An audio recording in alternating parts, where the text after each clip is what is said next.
Bonjour à toutes et à tous et bienvenue dans Objectif Liberté, le podcast qui explore les chemins de traverse vers l'indépendance financière. Je suis Alex. Et je suis Léa. Aujourd'hui, Alex, on s'attaque à un concept qui ressemble à un rêve éveillé pour beaucoup de monde. Comment faire en sorte que l'argent continue de rentrer, même quand on décide de ne plus travailler? C'est le but ultime. On part tous du même constat, celui de la fameuse rat race, la course du hamster. Tu connais le dicton, tu travailles, tu gagnes. Tu arrêtes de travailler, plus rien. C'est un échange direct, presque brutal, de notre ressource la plus précieuse, le temps, contre de l'argent.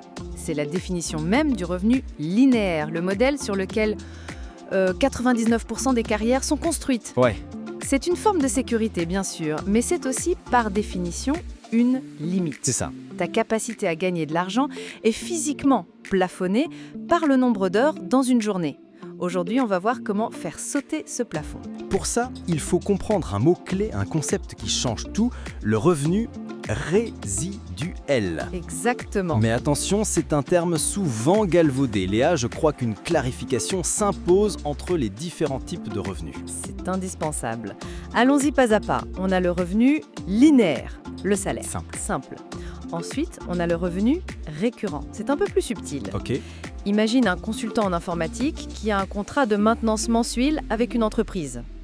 L'argent rentre tous les mois, c'est récurrent. D'accord. Mais il doit toujours être là pour assurer le service, répondre au téléphone.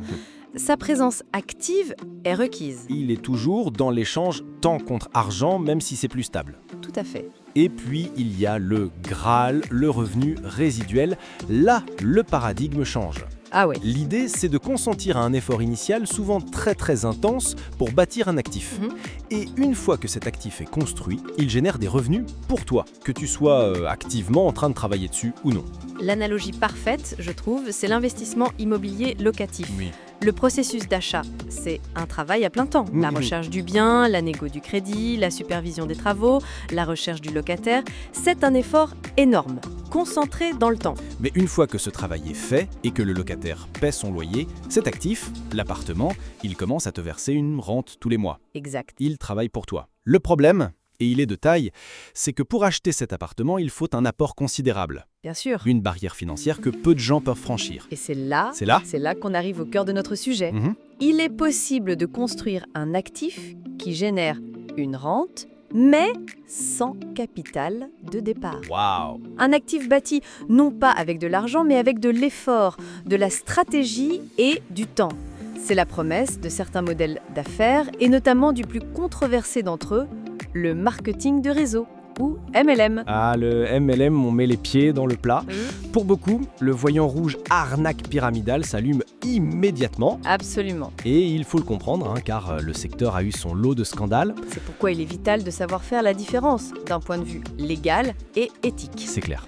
Un système pyramidal, illégal, se rémunère principalement sur les frais d'entrée des nouvelles recrues. Ok. Le produit ou service est souvent un simple prétexte de faible valeur.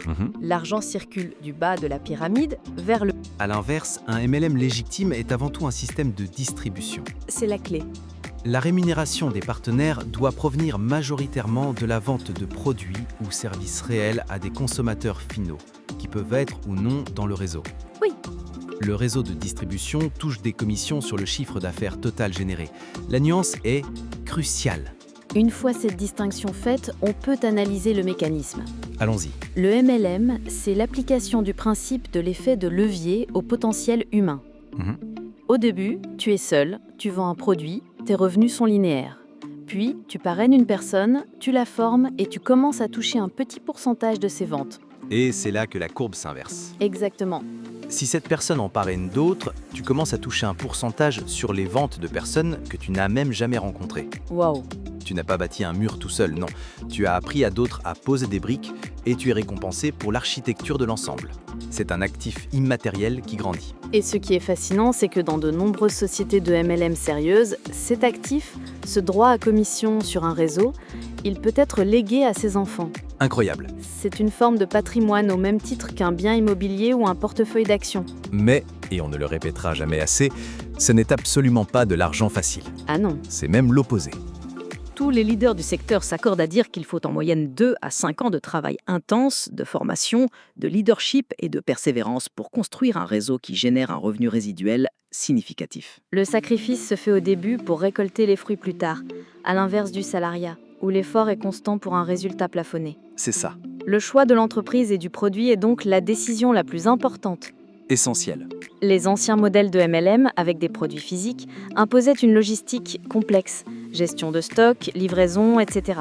C'est pourquoi les modèles les plus modernes sont souvent les plus intéressants à analyser.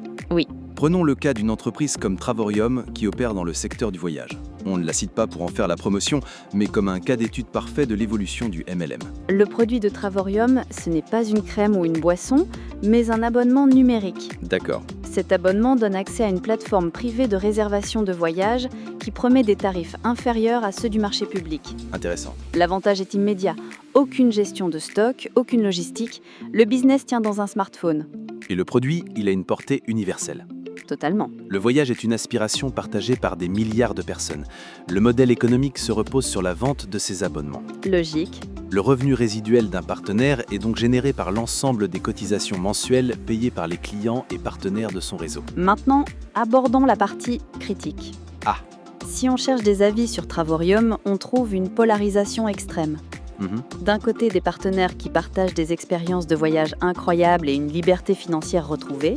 De l'autre, des avis très négatifs, des clients déçus par les économies réelles et des ex-partenaires qui dénoncent une pression constante au recrutement. Cela nous ramène à la question fondamentale que chacun doit se poser avant de rejoindre un MLM, et articulant bien, le produit a-t-il une valeur suffisante pour que je paye l'abonnement même si je ne gagne 1 centime avec l'opportunité d'affaires ? C'est la question. Si la valeur perçue du service justifie son coût, alors le modèle économique est sain. Oui. Si le produit n'est qu'un prétexte pour justifier le recrutement, il faut fuir. L'opportunité d'affaires doit être la cerise sur le gâteau, pas le gâteau lui-même. Bien dit ? Le message à retenir, c'est que le revenu résiduel est une quête qui demande un changement profond de mentalité. Tout à fait. Il faut passer d'une posture d'employé qui exécute à une posture d'architecte qui conçoit et bâtit. Que ce soit en créant une chaîne YouTube, en écrivant un livre, en investissant en bourse ou en se lançant dans le marketing de réseau, le principe est le même. Un travail acharné en amont pour construire un système qui, à terme, vous libère. C'est ça. La passivité, ça se gagne, ça ne se décrète pas. Pour conclure, retenons 3 points. Premièrement, le revenu résiduel est la véritable clé de la liberté financière, car il déconnecte le temps de l'argent. Le point crucial. Deuxièmement, le marketing de réseau peut être un véhicule pour y parvenir, mais il exige la rigueur d'un marathonien et non l'impatience d'un sprinter. Et troisièmement, le choix de l'entreprise et du produit est un acte de diligence raisonnable absolue. Absolument. Il faut être passionné par ce que l'on recommande et y croire sincèrement. Oui. Le but ultime, c'est de construire une vie où vos actifs financent vos rêves. Et c'est une perspective qui mérite qu'on s'y attarde. Maintenant, voici la question que nous aimerions vous laisser méditer cette semaine. Si vous mettiez de côté les contraintes financières et la peur de l'échec pendant un instant, quel est l'actif, le système, qu'il s'agisse d'une compétence, d'un produit, d'un réseau ou d'une œuvre créative, que vous prendriez un plaisir immense à construire aujourd'hui, sachant qu'il pourrait prendre soin de vous demain ? Merci de nous avoir écoutés. Prenez le temps de la réflexion et à très bientôt dans Objectif Liberté.